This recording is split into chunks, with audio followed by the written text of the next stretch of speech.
চলে এসেছি আরও একটা সহজ রেসিপি তোমাদের সাথে শেয়ার করবার জন্য। আর আজকে যে রেসিপিটা আমি বানাচ্ছি তার জন্য প্রথমেই আমি একটু পোস্ত দানা, সাথে অল্প একটু সর্ষে, আর এদিকে একটা কাঁচা লঙ্কা বেশ কিছুক্ষণ অল্প একটু জলের মধ্যে ভিজিয়ে রেখেছিলাম। তো এবারে সেটা মিক্সির বাটির মধ্যে দিয়ে একটু পেস্ট বানিয়ে নিচ্ছি। তো একটা মিহি পেস্ট কিন্তু এখানে হয়ে গেছে। তো এবার এটাকে সাইডে রেখে যাব নেক্সট প্রসেসে, যেখানে আমি নিয়েছি 4 টুকরো রুই মাছ। আর রুই মাছটাকে আমি ম্যারিনেট করব হলুদ গুঁড়ো আর নুন দিয়ে। তো খুব বেশি কিন্তু হলুদ গুঁড়ো আমি এখানে ইউজ করব না। তো নুন আর হলুদ গুঁড়ো দিয়ে মাছটাকে ভালো করে কিন্তু মেখে নেব, মানে মাখিয়ে নেব। আর ওদিকে গ্যাসেতে আমি একটা প্যান বসিয়েছি, যেটা গরম হওয়ার সাথে সাথে দিয়ে দেবো একটু সর্ষের তেল। সর্ষের তেলটাও একটু গরম হয়ে যাওয়ার পর দিয়ে দেবো এখানে নুন হলুদ দিয়ে মাখিয়ে রাখা মাছগুলো।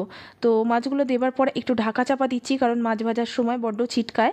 তো ঢাকা চাপা দিয়ে বেশ কিছুক্ষণ রাখার পর দেখো একটা পিঠ হয়ে গেছে। আমি আবারও কিন্তু উল্টে দিয়ে উল্টো পিঠটাও কিন্তু একটু ভেজে নেব। খুব বেশি কিন্তু কড়া করবার প্রয়োজন নেই, খুব হালকা করেই ভেজে নিচ্ছি এখানে। তো মাছগুলো মোটামুটি ভাজা হয়ে গেছে, দেখতেই পাচ্ছ। তো এবারে সবগুলো মাছ কিন্তু আমি এবার তুলে নেব।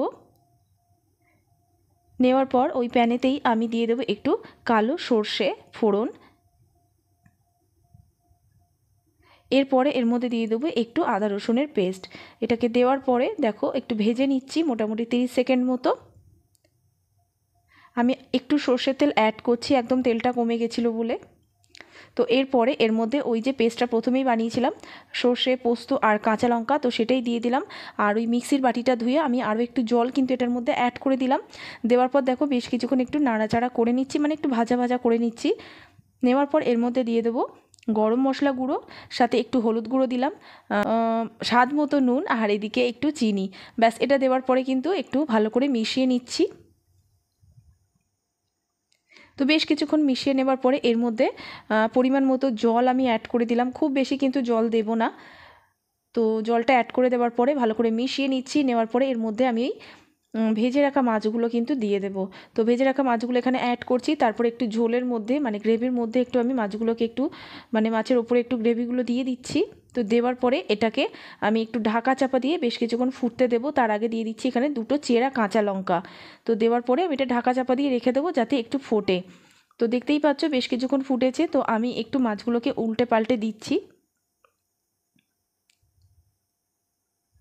তো ওপর থেকে আরও একটু কাঁচা সর্ষের তেল আমি দিলাম। দেওয়ার পর ঢাকা চাপা দিয়ে আরও 1 থেকে 2 মিনিট হাই ফ্লেমে ফুটিয়ে নিলেই কিন্তু তৈরি হয়ে যাবে রুই পোস্ত। তো এরকম অনেক রেসিপি কিন্তু আমার চ্যানেলে আছে, অবশ্যই চেক আউট করে নিও। আর এই রেসিপিটা কেমন লাগলো জানাতে ভুলো না। তো চলো আবারও দেখা হবে নতুন কোনো রেসিপির সাথে। ততক্ষণের জন্য ভালো থেকো, সুস্থ থেকো, টাটা।